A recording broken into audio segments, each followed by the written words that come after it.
Baik. Shalom Bapak Ibu yang dikasihi Tuhan, kita jumpa kembali dalam FWF Osaka, Ilmuwan Wongso Fellowship, obrolan santai keluarga Allah. Malam hari ini hamba Tuhan yang akan menyampaikan kebenaran firman Tuhan adalah Bapak Oscar Wirawan yang akan menyampaikan tema Mission Driven Life, menggenapi panggilan Tuhan melalui profesi dan pekerjaan. Sebelum hambanya menyampaikan kebenaran firman Tuhan, saya mohon kesediaan Bapak Weli Ho untuk memimpin di dalam doa. Silakan Pak Weli. Baik, selamat malam. Mari kita satukan hati. Kita akan untuk memulai acara ini. Bapa di dalam surga, kami mengucap syukur Tuhan buat malam hari ini. Kami akan memulai meeting Zoom FWF ini Tuhan. Kiranya Kau berkati setiap kami untuk mendengarkan isi hati-Mu Tuhan. Berkati juga pembicara yang akan menyampaikan kebenaran firman-Mu Tuhan. Urapi lidah bibirnya. Biarlah apa yang diperkatakan semua daripada Engkau Tuhan. Terima kasih Bapa. Kiranya Kau memberkati acara ini dari awal, pertengahan hingga akhir. Terpujilah nama-Mu Tuhan, di dalam nama Tuhan Yesus Kristus kami ucap syukur dan berdoa. Haleluya. Amin. Amin. Saya serahkan kepada Pak Oscar. Ya, shalom semuanya. Terima kasih Bu Ayu. Shalom, terima kasih Pak Weliho yang sudah berdoa untuk kita semua. Saya menyapa ini karena 10 orang. Boleh saya sapa satu-satu. Ada Mak Hong, shalom. Oh, ada Pak Jerry Filmon, shalom Pak Jerry. Pak Herman. Shalom. Ya. Pak Oscar. Salam jumpa lagi. Pak di udara. Salam sehat. Terima kasih Pak, salam sehat juga Pak. Ya. Shalom Pak Herman, Ibu Sri Kartini, dan Ibu Agatha Hendrikman. Ini semua ada di Indonesia ya, nggak ada yang luar negeri ya, kecuali tadi Pak Hendrik ya. Sama Bu Agatha. Ibu Oh, Agatha Bu di Belanda. Agatha ya. Di Belanda, Bu Agatha. Ya. Ya. Ya, shalom Bu Agatha yang paling jauh. Ya, Pak Oscar, selamat Ya. malam. Di sini sore, Pak. Oh iya Thank ya, you. sore ya, iya baik. Ya. Karena tadi saya tanya lokasinya supaya selamatnya benar Ya. gitu. Iya, tadi makanya agak sulit ya masuknya Ibu ya, perlu waktu begitu ya. Enggak, Ya, soalnya Pak. Belanda menjajah Indonesia agak sulit. Soalnya Amerika nyata-nyatanya. Hahaha. Hendrik, Iya. don't be naughty. Ya, silakan Pak Oscar. Don't naughty, berarti anak nakal terus nih Pak Hendrik nih. Iya. Ini saya pakai slide Bapak Ibu biasa karena memang panggilan saya pengajar dan sebagai pengajar ini senjata saya adalah PowerPoint. Tapi kali ini saya tidak mengajar, saya berbagi panggilan yang Tuhan percayakan kepada saya, yaitu sudah sejak awal tahun lalu ya, waktu doa awal tahun, Tuhan ini pelayanan mau dibawa kemana, hidup saya bawa kemana. Nah ini saya mendapat dari hasil doa itu ya, dan peneguhan dari teman-teman, bahwa memang komunitas yang saya layani ke arahnya ke sini, mission driven life. Hidup menggenapi panggilan Tuhan, dan ini terinspirasi dari Injil Lukas 4 ayat 43. Ini kalimatnya Tuhan Yesus sendiri yang mengatakan, untuk itu aku diutus. Nah, hidup menggenapi panggilan Tuhan artinya menemukan kata itu. Yang garis bawah ini ya, untuk itu aku diutus. Dan ini sudah saya bawakan ke berbagai komunitas, juga saya diundang gereja-gereja. Yang mengejutkan, 90% tidak ada yang tahu spesifik panggilan Tuhan lewat profesinya. Itu yang saya temukan ya Bapak Ibu. Hanya sedikit orang yang memang bisa secara spesifik menyebutkan panggilannya. Dan nanti saya ini juga akan sharing proses-proses yang perjalanan saya untuk ke sini. Sekaligus ini ada Pak Hendrik dan Bapak Ibu yang lain ya, yang sudah juga mungkin berlatar belakang pendidikan teologi, bisa ikut melengkapi. Ya, oke. Nah, ungkapan Dr. Miles Monroe ini salah satu yang memicu saya ya di awal tahun untuk makin tajam mengenapi panggilan Tuhan lewat profesi kita, apapun profesi yang Tuhan percayakan kepada kita. Ya, Dr. Miles Monroe ini sudah almarhum, beliau senior pastor di Bahama Faith Ministry, dan dia juga dikenal sebagai profesor di bidang pengajaran Injil Kerajaan Allah ya. Quote unquote ya, bukan profesor sesungguhnya. Artinya karena beliau sangat menekuni itu dan bisa menceritakan sedemikian sehingga dianggap pakarnya gitu. Nah, bukunya beliau yang terkenal itu ini Understanding God's Kingdom. Lebih spesifiknya lagi Understanding Your Place in God's Kingdom. Jadi mengetahui tempat Anda di kerajaan Allah. Nah, di buku ini sekilas saya nggak baca bukunya tapi baca di Google sama lihat di YouTube-nya. Beliau banyak menceritakan bahwa ada original purpose untuk eksistensi kita di bumi. Tuhan punya alasan, punya purpose untuk menciptakan kita dan menempatkan kita di bumi ini, bukan di tempat yang lain. Nah, karena itu beliau mengatakan tragedi terbesar di dalam hidup bukanlah kematian, tapi kehidupan tanpa tujuan. Nah, lebih spesifiknya lagi kehidupan tanpa misi atau tanpa tujuan Tuhan. Nah, quote ini menyentak saya untuk membawa semakin spesifik calling ya, mengenali calling. Karena itu saya dalam hal ini menggunakan istilah terhadap dua kelompok orang. Satu kelompok orang yang belum mengerti panggilannya, kelompok yang miss-call, tapi kelompok orang yang mengenal panggilan Tuhan dalam hidupnya adalah kelompok yang on-call. Ya, kurang lebih seperti itu Bapak Ibu. Nah, belajar tentang menggenapi berarti menyelesaikan. Ini berarti berbicara efektivitas.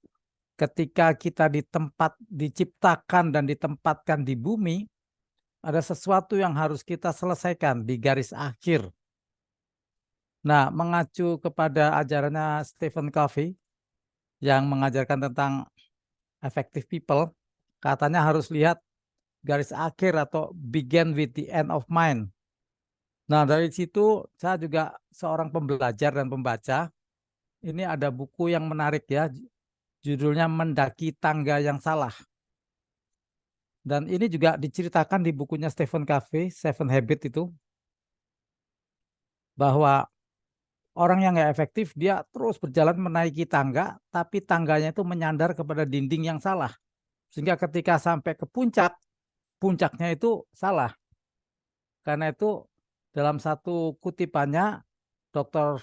Miles Monroe juga mengatakan bahwa kegagalan terbesar itu adalah keberhasilan menyelesaikan tugas yang salah. The greatest failure is being success in the wrong assignment. Katanya begitu. Wah, itu juga menyentak saya. Jadi kegagalan terbesar itu bukan ketidakberhasilan. Ternyata kegagalan terbesar justru keberhasilan. Tapi keberhasilan melakukan atau menyelesaikan tugas yang salah. Nah, dalam penelusuran saya diingatkan ayat Tuhan, ayat firman Tuhan di Matius 7, ayat 22 dan 23.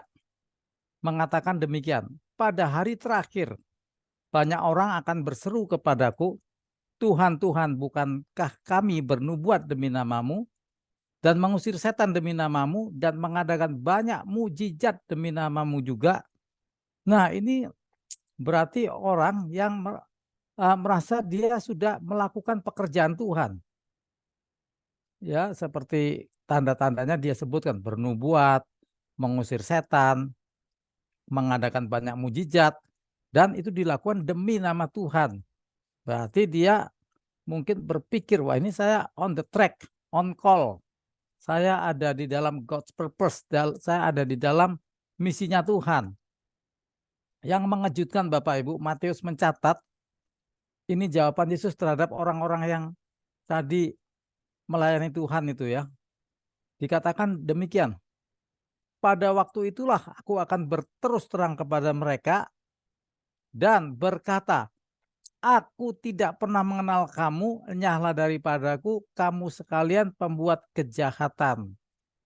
Nah ini justru syok lagi, karena mereka tidak hanya tidak dikenal oleh Tuhan, dan Tuhan bilang berterus terang, mungkin sebelumnya tidak ditegur, tidak dinyatakan, dibiarkan saja. Karena ada ayat yang mengatakan, biarlah lalang dan gandum ya tumbuh bersama.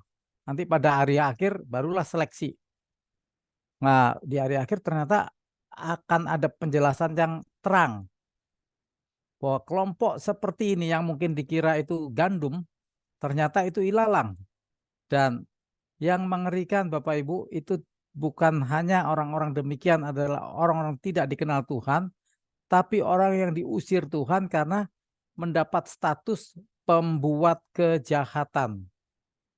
Wah ini ngeri, aduh Tuhan, ini kan orang lakukan mujizat, bernubuat, kok statusnya pembuat kejahatan ya? Nah inilah situasi di garis akhir yang dicatat Alkitab akan terjadi. Nah ini membuat kita semua ketika terus berpikir tentang mission driven life, khususnya ini misinya Tuhan, ayat ini bisa menjadi dasar untuk kita bersungguh-sungguh ya untuk menemukannya. Nah, saya juga dalam perenungan itu memang mulai membanding-bandingkan atau mengelompok-ngelompokkan ya. Artinya kita ada di dunia terus ngapain begitu ya. Artinya apa yang dilakukan orang-orang selama di dunia ini. Karena kan kita diciptakan dan ditempatkan di dunia atau di bumi. Nah, Injil 1 Yohanes 2 ayat 17 itu mengingatkan kita semua atau menyatakan seperti ini. Dan dunia ini sedang lenyap dengan keinginannya. Nah, ternyata Injil Yohanes menjelaskan dengan tegas bahwa dunia yang kita lihat ini termasuk orang-orang di dalamnya itu sedang lenyap dengan segala keinginannya. Jadi kalau yang di Amerika itu dikenal American Dream, mungkin banyak imigran-imigran punya impian ketika di Amerika mereka jadi Bill Gates kedua, jadi Steve Jobs ketiga, atau jadi siapapun tokoh-tokoh yang terkenal ya, menjadi orang-orang berpengaruh di dunia, itu seringkali menjadi American Dream orang-orang di sana. Nah, impian-impian yang sebatas duniawi ini, Injil Yohanes mengatakan ya semua dunia ini sedang lenyap dengan keinginannya, apapun itu.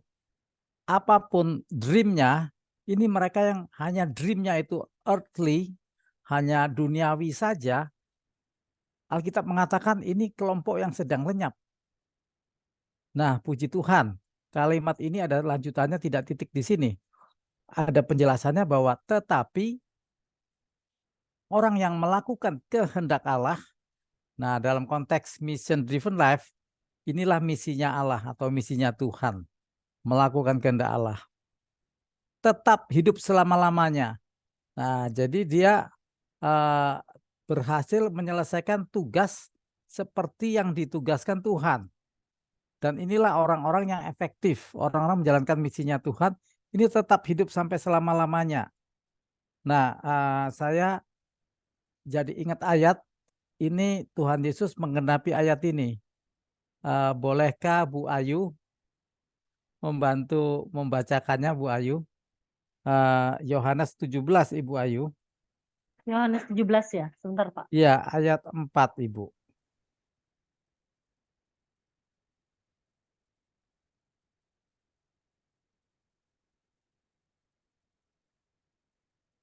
Ya, apakah sudah mendapatkannya?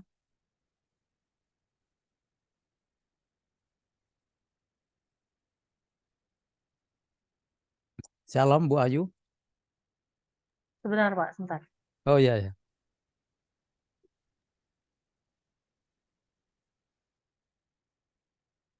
Yohanes 17 ayat 4 ya Pak? Iya, betul. Yohanes 17 ayat 4.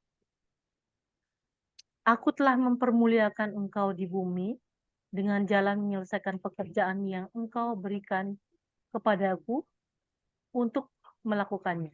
Amin. Haleluya, amin. Terima kasih Bu Ayu telah membacakan untuk kita semua. Nah, ini saya lihat spesifik sekali ya. Yang dikatakan Yesus ini Yesus laporan tugas ya. Kalau ini presiden, ini laporan di sidang MPR. Purna tugas, lapor. Nah, ini Yesus lapor kepada Bapa. Ayatnya mengatakan demikian. Aku telah mempermuliakan engkau di bumi ya. Jadi konteksnya ini mengenapi misi Tuhan itu mempermuliakan Tuhan di mana di bumi. Artinya Tuhan dipermuliakan di tempat di mana Tuhan mengutus. Ini Yesus diutus di bumi, Yesus bilang, aku telah mempermuliakan engkau di bumi. Caranya gimana? Dikatakan dengan jalan menyelesaikan pekerjaan. Nah, ada orang kan merasa, oh saya sudah melakukan pelayanan Tuhan, pekerjaan Tuhan. Tapi ini spesifik lagi, menyelesaikan pekerjaan yang engkau berikan. Jadi pekerjaan yang diberikan oleh Tuhan, ya bukan oleh ketua sinode, bukan oleh Pak Gembala. Ya mungkin Pak Gembala meneguhkan, tapi ini ternyata ada special assignment. Special assignment. Misi yang dipercayakan Tuhan kepada umatnya. Dalam hal ini kepada Yesus memang ada misi khusus ya. Jadi menyelesaikan pekerjaan yang engkau berikan kepadaku untuk melakukannya. Nah, jadi di sini ada poin penting, menyelesaikan pekerjaan yang diberikan Tuhan untuk dilakukan. Sangat spesifik. Nah, inilah kelompok yang saya sebut adalah pribadi-pribadi yang mission driven life, hidupnya menyelesaikan pekerjaan Tuhan yang ditugaskan kepada orang tersebut. Dalam hal ini keteladanan Yesus ya. Nah, saya sempat ini nih dalam pembelajaran dan perenungan, iya ini kan Tuhan Yesus. Masa kita ada yang spesifik? Apakah ini berlaku hanya Tuhan Yesus saja atau berlaku untuk semua umat Tuhan? Bahwa setiap umat Tuhan ada tugasnya spesifik. Nah, kalau Bapak Ibu yang pernah baca buku ya, ada yang menuliskan bahwa we are undispensable. Kita itu orang yang tidak tergantikan. Jadi kalau ada sesuatu yang tidak kita lakukan di zaman kita dengan latar belakang kita, itu kita nggak bisa digantiin. Ada sesuatu yang hilang, lenyap, begitu. Nah, artinya ada hal spesifik, setiap orang dengan talentanya khusus, karunia bisa sama, mirip-mirip, tapi karunia dikompilasi ya dengan latar belakang keluarga, latar belakang pendidikan, latar belakang suku, latar belakang tempat dia dibesarkan, itu sesungguhnya nanti kita sama-sama lihat ya, ternyata itu specific calling. Seperti saya ini, saya dari Surabaya merantau ke Jakarta, ditempatkan di Bekasi, bukan di Jakarta Pusat, bukan di Jakarta Barat, Timur atau mana, tapi di pinggirannya Jakarta, di Bekasi. Dengan latar belakang saya sebagai dulunya itu saya kerja di perpustakaan gereja, literatur gereja, dan itu ternyata persiapan Tuhan untuk memperlengkapi saya, karena tiap hari saya ada di perpustakaan, kerjaan saya baca buku, dan Tuhan kasih passion juga bahwa saya senang membaca, senang belajar. Itu membentuk saya sehingga lalu saya ada di dunia kerja di marketplace dari saya awal sebelum bertobat, lahir baru sampai saya lahir baru, sempat 8 tahun saya full time di gereja Abba Love Ministry di departemen pengajaran atau bagian literatur, ikut merintis toko buku Metanoia waktu itu, dan mengelola warta gereja dan semua buletin semua pesan-pesan informasi yang disampaikan ke jemaat. Nah, saya ada di departemen itu, Bapak Ibu. Jadi bisa kebayang situasi itu membuat saya orang cermat, orang yang dilengkapi dengan pengajaran-pengajaran. Jadi saya kalau ketemu Pak Hendrik senang sekali, tapi kekritisan Pak Hendrik ini memang ini yang belum saya temukan. Ini saya hanya temukan di eh, Osaka ya. Dan itu luar biasa. Ada sesuatu yang saya nggak kepikir itu. Pertanyaan itu muncul, tapi itu muncul dari Pak Hendrik. Nah, artinya kita lihat di sini aja Pak Hendrik ini ada calling khusus. Kenapa ada di FBF ini? Beliau dengan seluruh latar belakang, talenta, dan akhirnya sampai karunia seperti ini, yang saya pahami, that's the calling, specific calling.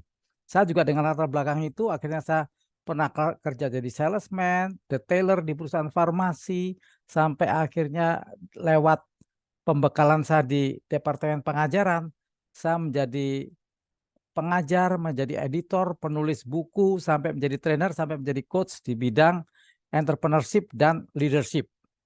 Nah, itulah yang nanti membentuk calling saya. Nah, tapi ini yang dari ayat ini menguatkan kita semua bahwa ketika kita melakukan kehendak Allah, kita akan tetap hidup selama-lamanya. Ini janji Tuhan buat kita.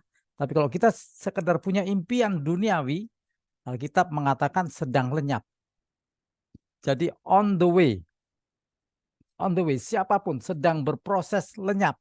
Tapi kita sedang tetap hidup selama-lamanya karena apa? Kita beroleh hidup yang kekal ketika kita ada di dalam misinya Tuhan, ada di dalam kehendak dan rencananya Tuhan. Seperti itu. Oke, lanjut. Nah, ini saya pakai apa? Ilustrasi-ilustrasi ya Bapak Ibu. Dan singkatan-singkatan. DO or MO. Ada yang tahu kira-kira DO itu apa? Bolehkah interaktif? Biar nggak bosen dengerin suara Drop saya. out. Drop Drop out. out. Ya, terima kasih. Sering kali dibilang itu. Oke, MO-nya apa? Ada yang tahu MO? Move out. Ya. Apa Bu Ayu? Move. Nah, ini bocorannya begini atau clue-nya ya. Ini DO disandingkan MO ya. Jadi ini tidak terkait dengan sesuatu yang on. akademis atau university. Kalau university ya kita bisa kena DO atau drop out ya. Tapi Move ini on. karena ya Move on bukan? move on. Bukan. Ini ada kaitannya dengan tema kita malam hari ini, Pak Hendrik. Oh, oke. Ya, ini memang ini karangan saya sendiri, jadi nggak ada Oh, singkatan ini, jadi saya mengerti kalau nggak bisa nebak. Oh, I see. oh, Oke. Nah, tapi kalau Curang dong, singkatan maunya sendiri. Oppo. Maunya Oppo. maunya opo, suka-suka lu gitu ya. Iya, iya. Ah, Ini kaitannya dengan tema kita malam hari ini. Jadi saya buat DO-nya itu disorientation, MO-nya itu mission orientation. Nah, saya menemukan ada 3 kelompok manusia ini kalau dikelompokkan antara DO dan MO. Disorientation ataukah misorientation. Orientasi berbicara tentang tujuan, berbicara tentang apa sasaran yang harus dicapai, itulah orientasi. Nah, kalau disorientation berarti kehilangan arah. Inilah yang saya temukan kelompok marun. Apa itu marun? Manusia padang gurun. Nah, ini istilah-istilah buatan saya sendiri biar nggak ngantuk ya. Saya kalau apa sharing ini di komunitas-komunitas ya, saya buat lucu-lucuan begitu. Ini ulangan 8 ayat 2. Ini menggambarkan sebagian bangsa Israel ya, yang kehilangan arah ketika di padang gurun, padahal mereka udah mengeluh di Mesir dengan penderitaan berat sebagai budak, dijanjikan ke tanah perjanjian, tapi di tengah jalan sebagian bersungut-sungut dan minta balik lagi membandingkan daripada di sini padang gurun, kayaknya lebih baik di Mesir. Mending aku mati di Mesir aja daripada aku mati di padang gurun. Apaan ini Musa ngajak kita ke sini? Musa, lu ngajak kita keluar dari Mesir untuk ke sini. Nah, mereka itu lupa orientasi bahwa sejak awal di tanah perjanjian. Tapi untuk ke tanah perjanjian harus lewat ini. Nah, mereka kehilangan orientasi. Bapak Ibu, faktanya saya melihat ini banyak terjadi di antara umat Tuhan saat ini. tandanya bagaimana? Itu saya juga pernah mengalami, Bapak Ibu. Ketika keadaan sulit, tidak seperti yang kita bayang, kok begini ya, kok begitu ya. Wah, jangan-jangan aku salah langkah ini, seperti itu. Ini hidup saya tujuannya untuk apa? Bingung. Dan saya berkomunikasi dengan beberapa orang, semua pernah mengalami masa-masa ini. Apa ya tujuan hidup ini? Dan mereka disorientasi. Inilah kelompok orang yang ya hidupnya kehilangan arah. Dan mengerikannya, salah satu tandanya orang yang kehilangan arah, rutinitas. Ini mengerikan Bapak Ibu. Siapapun kita, kalau hidup kita adalah rutinitas, kita sedang mengulang. Ya, saya temukan ini ketika saya makin meneliti ketajaman mission driven life. Mohon maaf, saya banyak menemukan gereja ada di sini. Ketika ibadah maupun kegiatan pelayanan, Januari itu ibadah awal tahun ya, bersyukur tahun baru. Nanti habis gitu Imlek. Wah, kita penginjilan kontekstual. Bagaimana bisa dijamah Tuhan. Apa keluarga-keluarga kita yang masih merayakan Imlek. Wah, begitu. Habis gitu hari kasih sayang. Wah, saatnya kita praktek kasih. Terus setelah itu Paskah. Habis Paskah Pentakosta. Iya ya, Paskah Pentakosta. Habis Pentakosta nanti Agustus nih, ya kita merayakan kemerdekaan. Kita pakai ayat Yohanes 8. Apabila Kristus memerdekakan kamu, kamu benar-benar merdeka. Lanjut lagi sampai Desember. Siap-siap tuh Natalan. Wah, pesan-pesan Natal diaduk-aduk. Nah, saya sendiri melihat itu, saya ada di dalam itu Bapak Ibu. Saya pernah di dalam tim kepemimpinan ibadah raya. Saya mohon maaf, saya bukan misi oriented ya. Saya IO oriented, event organizer. Itu yang saya lakukan Bapak Ibu. Ketika saya nggak tahu tentang mission driven life ini, saya langsung mikir, wah ternyata saya kemarin dulu saya event organizer. Apa? Ngadakan event-event gereja, bukan kebaktian, bukan ibadah, bukan melakukan kehendak Allah saya. Sesungguhnya saya sedang melakukan event. Wah, Natal supaya meriah apa ya? Oh, mikirin dekorasinya. Ya ampun, ternyata saya sedang miss call. Ini kalau saya kebablasan, mungkin saya masuk yang itu tadi. Nyala, aku tidak mengenal kamu, kamu pembuat kejahatan. Kenapa jahat? Karena nggak melakukan yang diperintahkan Tuhan. Itu kalau di militer katanya deserse.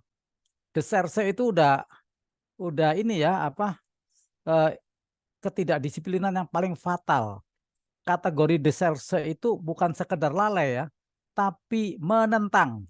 Kalau dalam pemerintahan kudeta. Nah, dalam konteks mission oriented bahwa kita ini memegang mandat Allah Bapa Surgawi, Adam itu bukan jatuh dalam dosa Bapak Ibu. Itu bisa diistilahkan kudeta. Kenapa? Memberontak dari undang-undangnya Tuhan. Dibilang jangan, nggak apa-apa. Dibilang tidak boleh, dijadikan boleh.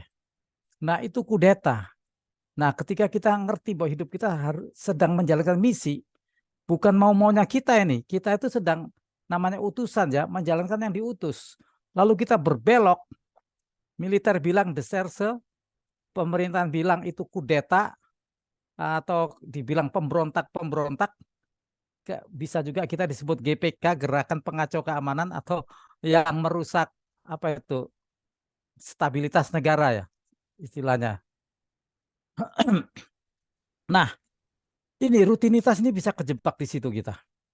Lalu berikutnya lagi kelompok kedua ini, kalau tadi marun manusia padang gurun, ini madun manusia duniawi. Alkitab mencatat di Matius 6:32, mereka sibuk dengan hal-hal yang dicari oleh bangsa-bangsa yang tidak mengenal Allah. Hidup untuk memenuhi kebutuhan hidup ya. Memenuhi kebutuhan hidup, makan, minum, rumah, apartemen, tagihan-tagihan rekening dan segala, beli obat-obatan, suplemen, ikut nge-gym, jalan-jalan ke luar negeri. Itu semua earthly mission atau bukan mission kali, earthly activity. Nah, karena itu sekarang saya stop mengatakan kalimat ini lewat WA. Dulu saya suka shalom, selamat pagi, salam sejahtera, salam sehat selalu, selamat beraktivitas. Nah, kata beraktivitas itu sekarang saya tidak gunakan lagi. Karena itu menjebak. Bahwa aktivitas itu just an activity. Ini bisa kategori aktivitas itu ya rutinitas. Agak jadi saudara kembarnya. Jadi aktivitas itu bisa jadi saudara kembarnya rutinitas, aktivitas. Karena saya melihat kalau kita hanya beraktivitas, mohon maaf, kita tidak ada bedanya dengan berkaki 4 atau berkaki 2 yang ada paruhnya ya. Ayam itu kalau suasana gelap tertentu, mendung tertentu, dia beraktivitas ini berkokok. Itu bukan karena dia punya tujuan, itu refleks otomatis, itulah aktivitas ya. Itu yang saya dapatkan. Jadi dia berkokok seperti itu, aktivitas. Nah, bayangin kalau kita semua aktivitas sudah jadi rutinitas, sudah jadi refleks otomatis tanpa mengetahui ini arahnya kemana. Ini tujuannya apa? Apa yang harus saya selesaikan? Nah, ini kelompok di sini sehingga dia lupa tentang tujuan vertikal. Dia hanya ingat tujuan-tujuan pemenuhan kebutuhan, yaitu horizontal. Kalau di diagramnya Abraham Maslow ini hanya sampai di level 4 kali ya, setelah fisiologi, kebutuhan fisik, lalu kebutuhan keamanan, sampai sosial dan sebagainya. Dia hanya sampai level di situ, belum sampai ini yang paling tinggi itu tujuan eksistensi. Hidup untuk kebutuhan eksistensi pun bisa itu mengarah ke diri sendiri, ke ego juga. Bisa itu kategori duniawi. Belum nyampe ke perkara di atas.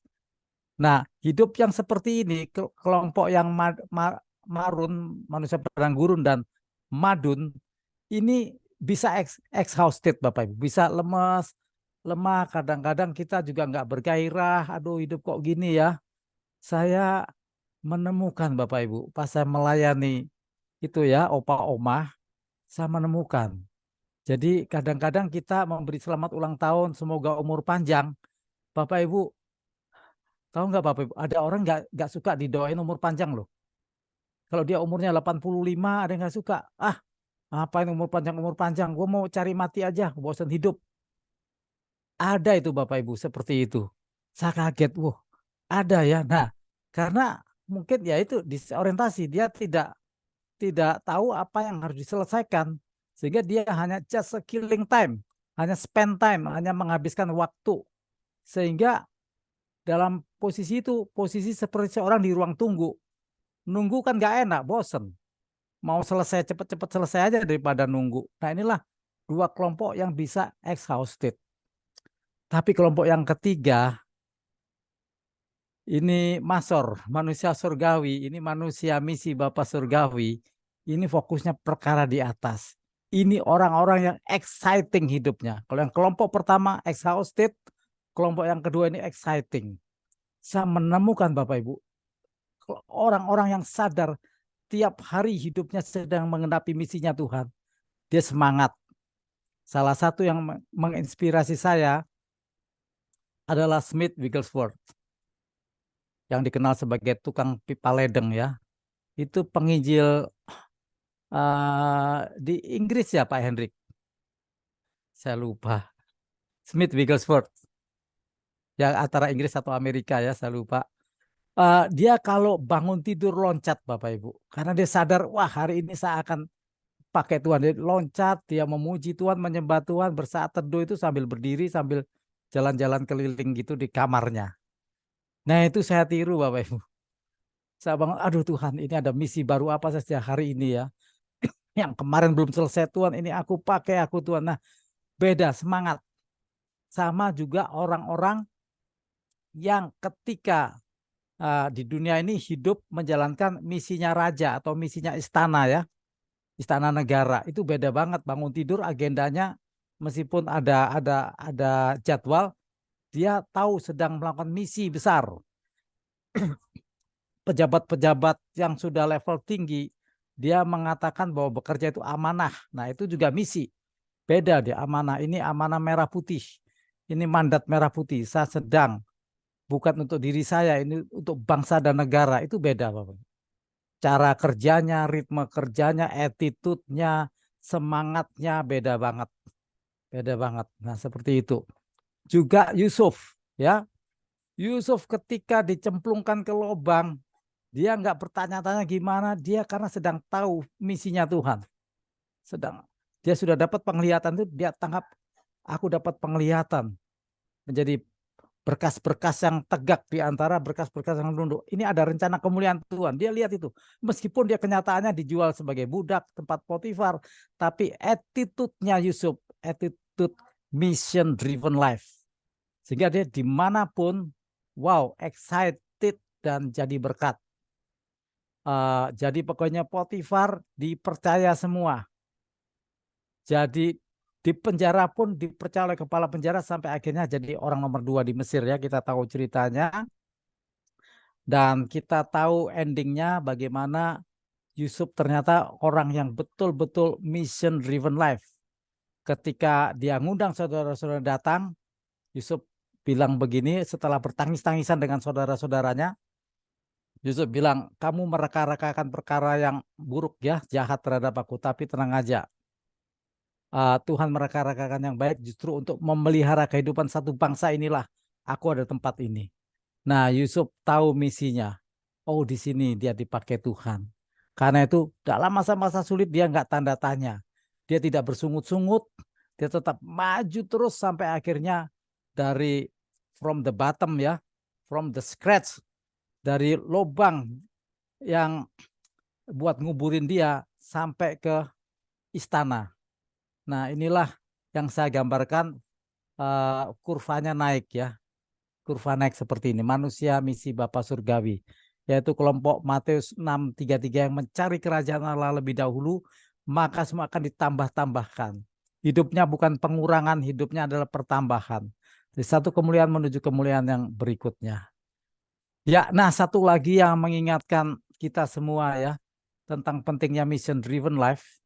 Karena ketika kita tidak menggenapi misi Tuhan, ya kita keluar dari sasaran. Dan salah satu kata dosa di Alkitab Perjanjian Baru bahasa Yunani itu salah satu disebut hamartia, artinya missing the mark, meleset dari sasaran. Jadi kalau kita tidak menjalankan misi, sesungguhnya kita sedang meleset dari sasaran. Kalimat ekstrimnya, kehidupan umat Tuhan adalah main-main jika tidak tahu untuk itu aku diutus. Kenapa main-main? Ya karena nggak ada tujuannya. Anggap aja main-main seperti orang jalan-jalan begitu. Kalau kita tidak tahu untuk itu aku diutus, itu yaitu belum ketemu, kita nggak ngerti apa misi Tuhan dalam hidup kita, apa yang kita selesaikan. Nah, ini kategori di sini Bapak Ibu. Kalau Alkitab bilang hamartia, meleset dari sasaran atau dosa. Nah, inilah ayat kunci yang saya mau berbagi, yang menjadi inspirasi tentang mission driven life, yaitu Lukas 4:43. Tapi sebelumnya ayat 42 menuliskan demikian. Ketika hari siang, Yesus berangkat dan pergi ke suatu tempat yang sunyi. Tetapi orang banyak mencari dia, lalu menemukannya dan berusaha menahan dia supaya jangan meninggalkan mereka. Tetapi ia berkata kepada mereka, ayat 43, juga di kota-kota lain aku harus memberitakan Injil Kerajaan Allah, sebab untuk itulah aku diutus. Nah, Bapak Ibu, dari ayat ini saya baca ulang, ya, perjalanan Yesus.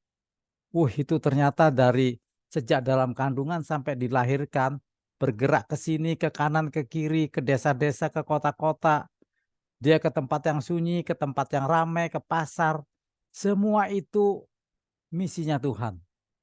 Tidak ada sejengkal pun langkahnya dia sedang menyimpang, sedang hamartia, atau sedang tidak menggenapi misinya Bapa. Dia always on track, on call, on duty. Kingdom duty. Dia kingdom ambassador. Dia melakukan hidupnya semuanya Nah, ini kalau orang nggak sadar misi Tuhan ya, ini kan Yesus mungkin capek ya hari siang berangkat mau ke tempat yang sunyi, di banyak orang cari dia terus. Tapi karena dia tahu untuk itu dia hidup memberitakan kerajaan Allah dan memang dia akan dikerumuni orang-orang untuk bertanya tentang kerajaan Allah untuk dia menjelaskan. Ya, jadi it's not bother me, it's not bother me. Bahkan ketika anak-anak datang kepada dia, murid-murid datang, suruhlah anak-anak itu nyingkir sebab dia mengganggu supaya tidak mengganggu guru. Enggak, it's not bother me. Anak-anak ini enggak mengganggu aku.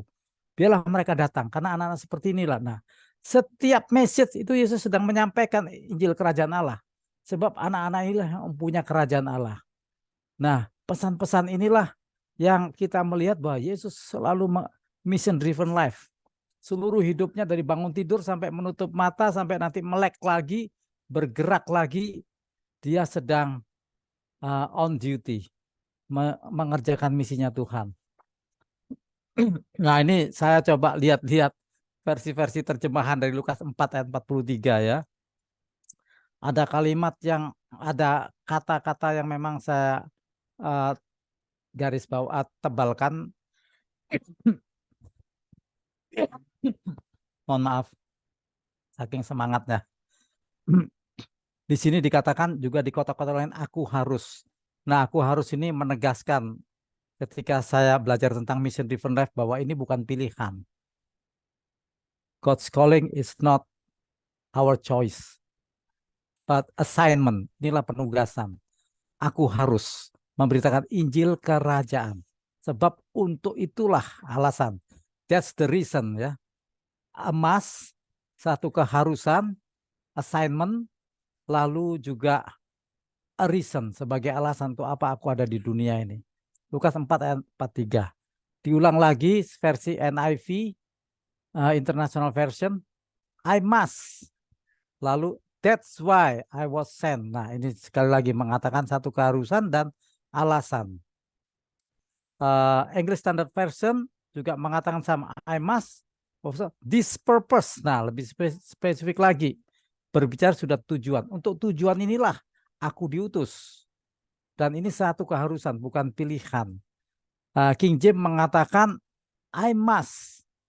Terus juga mengatakan for this purpose I have been sent. Nah, ini semua semakin mengerucut Bapak Ibu. Karena itu sekarang saya mengabdikan diri di pelayanan ini mission driven life, lebih spesifik lagi di marketplace Bapak Ibu. Nah, apalagi saya mungkin udah pernah cerita ya. Usia saya ini udah mau 60 Bapak Ibu. Itu kalau racing mobil ataupun motor itu mungkin sudah di lap 2 terakhir ya. Jadi satu lap lagi itu seru banget. Lap terakhir pasti seru. Nah, tapi ada orang lap terakhir tenang-tenang saja. Kenapa? Karena dia tidak sedang bermisi. Dia sedang menunggu waktu sampai dipanggil Tuhan. Tapi yang sedang bermisi, wah ini mau mencapai garis akhir. Seperti Paulus bilang ya, dia bergairah. Aku melupakan yang di belakangku dan berlari-lari kepada apa yang di depanku, yaitu panggilan surgawi. Nah, itulah ciri-ciri orang exciting yang mengenali panggilan Tuhan. Nah, setidaknya ini 5 hal ini yang membantu kita semua tajam mengenali panggilan Tuhan. Untuk itu aku diutus. Pertama, yang paling general, paling basic itu talenta. Talentamu adalah panggilanmu. Karena itu ada di Matius 25 ya. Ketika kita menjalankan talenta kita, tidak menguburkannya, kita menggunakannya. Alkitab mengatakan baik sekali perbuatanmu itu, hai hambaku yang setia, engkau telah setia dalam perkara kecil. Nah, ini menggunakan talenta. Ini artinya menjalankan God assignment atau panggilan Tuhan. Dan kalau tidak menjalankan, disebut hambaku yang malas dan jahat. Nah, sama dengan tadi ya, Matius 7. Nyala engkau para pembuat kejahatan. Karena apa? Engkau tidak sedang lalai, tapi engkau sedang memberontak. Engkau sedang deserse, engkau sedang kudeta. Karena nggak mau melaksanakan perintah sang raja. Karena dalam konteks kerajaan Allah, perintah raja itu kemutlakan. Lalu tanda yang ketiga yang menjadi membantu kita mengenali panggilan kita, karunia. Karuniamu adalah panggilanmu. Roma 12 ayat 7 mengatakan, jika karunia untuk mengajar, baiklah kita mengajar. Di Timotius juga dikatakan, ketika kita menggunakan karunia-karunia, kemajuan kita semakin nyata. Nah, sama kayak talenta, semakin digunakan, semakin berkembang. Karunia juga begitu. Semakin kita gunakan, semakin Tuhan tambahkan. Tapi semakin kita tidak gunakan, kita menyia-nyiakan, diambil. Sehingga ada situasi orang sampai nggak bisa apa-apa, mati langkah. Kenapa? Karena udah dipercaya sekian waktu nggak digunakan, diambil kasih yang lain. Sehingga dia nggak bisa apa-apa. Nah, yang ketiga yang bisa mengkonfirmasi panggilan kita adalah situasi. Situasimu adalah panggilanmu. Nah, saya ini dapat berkat banyak dari yang ketiga ini, situasi. Dulu ketika saya belum mengerti tentang konteks panggilan itu memakai situasi kita, kalau saya ada kesulitan Bapak Ibu, saya bilang, aduh saya sedang dalam padang gurun nih, sedang dalam padang gurun. Ketika saya mengerti mission driven life, ternyata no. Kalau Tuhan izinkan kita sempat berkekurangan, jangan-jangan itu panggilan untuk kita melayani orang-orang berkekurangan yang lebih kurang di bawah kita. Seperti itu. Nah, ini kisahnya seperti Nehemia, juru minum raja. Banyak orang-orang Yahudi, tokoh-tokoh tahu tembok Yerusalem runtuh. Tapi karena dia nggak tahu panggilan Tuhan, dia diam-diam saja. Tapi Nehemia ketika dalam situasi itu dengar kabar tembok Yerusalem runtuh, Nehemia izin kepada raja untuk dia bisa cuti membangun tembok Yerusalem yang runtuh. Karena zamannya Nehemia tembok Yerusalem, tembok kota Allah adalah simbol kemuliaan Allah. Tabu kalau dibiarkan runtuh. Nah, situasi itu Nehemia nangkep bahwa itu panggilan Tuhan. Justru karena itulah aku ada di zaman ini. Dan yang keempat, posisi. Posisimu adalah panggilanmu. Nah, ini saya dapatkan inspirasinya dari kisahnya Ratu Esther. Ketika itu mau ada pemusnahan etnis Yahudi, zamannya Ratu Esther. Nah, itu sempat diingatkan, Ratu jangan kira karena posisimu di situ kamu akan luput. Nah, terus akhirnya diingatkan bahwa justru untuk saat yang seperti ini engkau beroleh kedudukan sebagai ratu. Untuk apa? Untuk diutus. Karena kenapa? Ratu bisa langsung punya akses ke raja.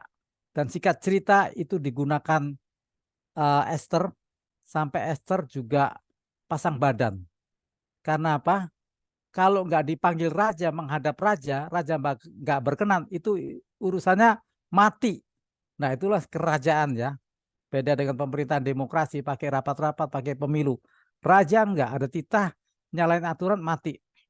Karena itu ada judulnya, jika terpaksa aku mati. Nah, itu kalimatnya Esther. If I perish.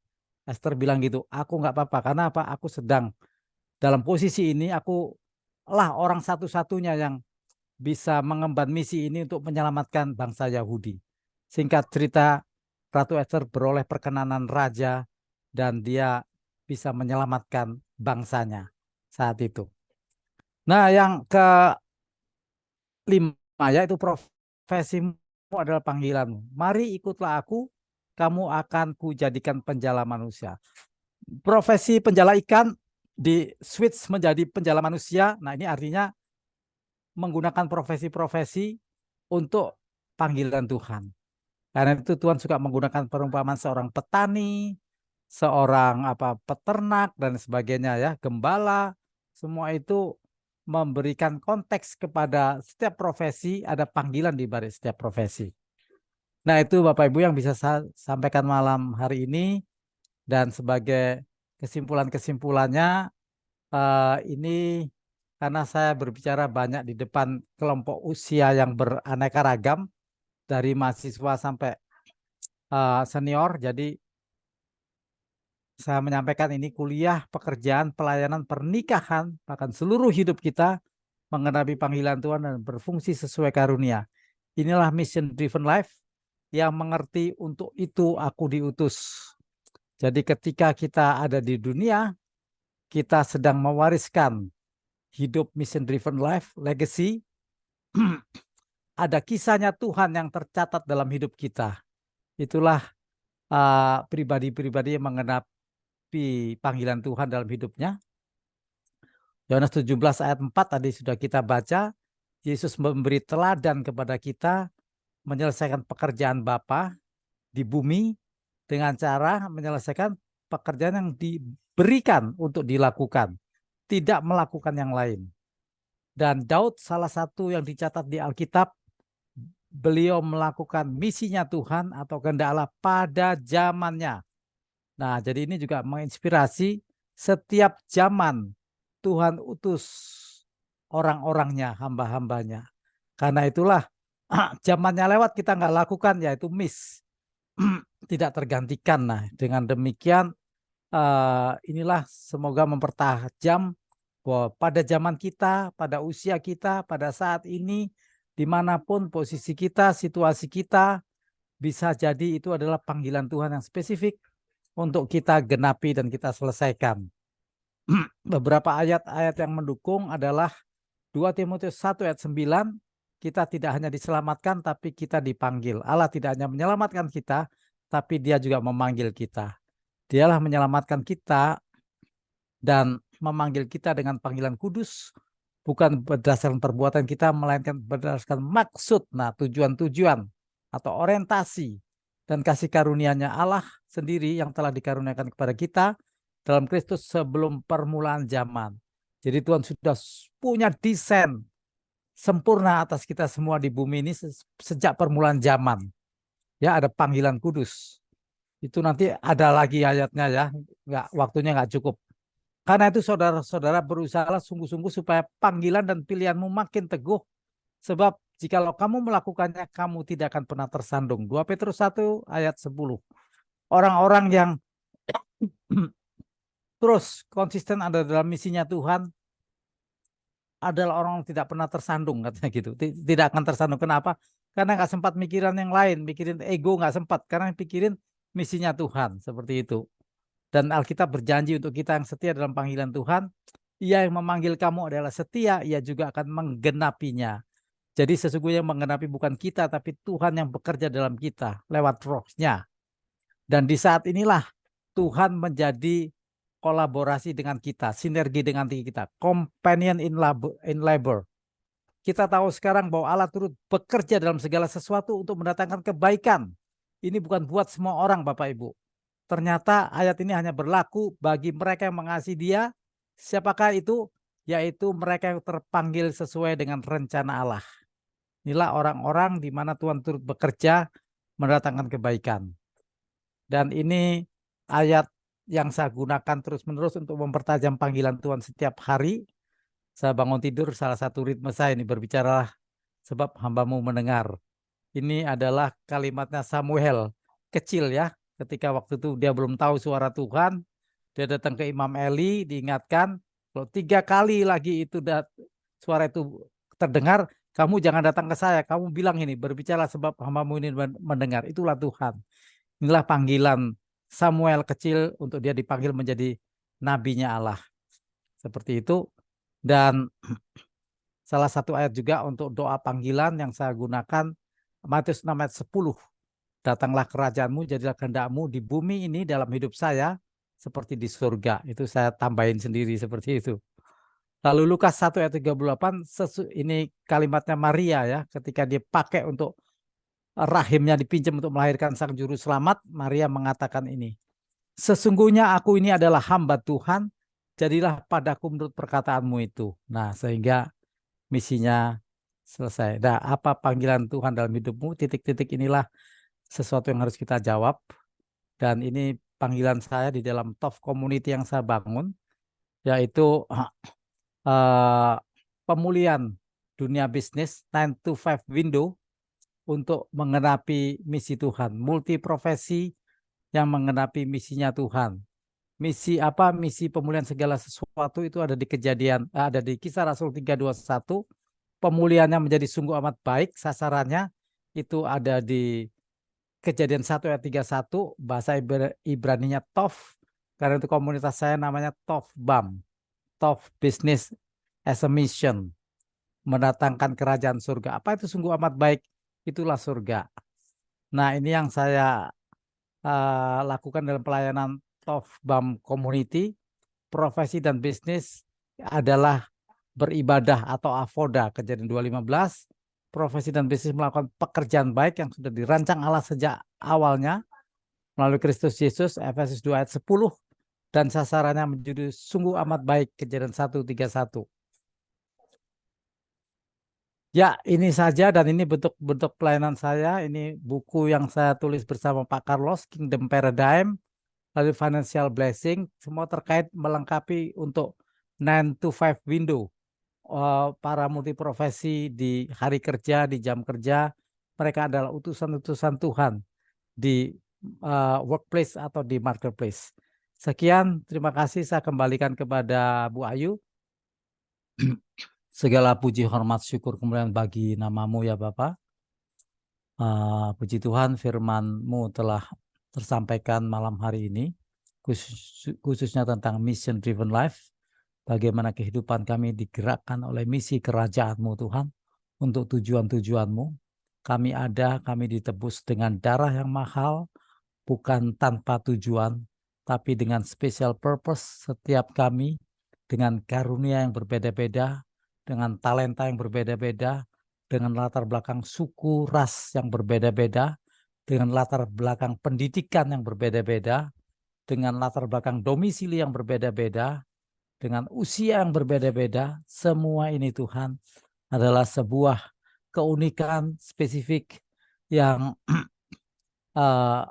kami mau serahkan kepada Tuhan, untuk Tuhan menyatakan apa misi dan panggilan tugas, the task, the assignment yang Tuhan percayakan kepada kami semua selagi kami ada di bumi ini. Terima kasih Bapa, dalam nama Tuhan Yesus kami telah berdoa dan ucap syukur. Haleluya. Amin. Amin, amin. Thank you.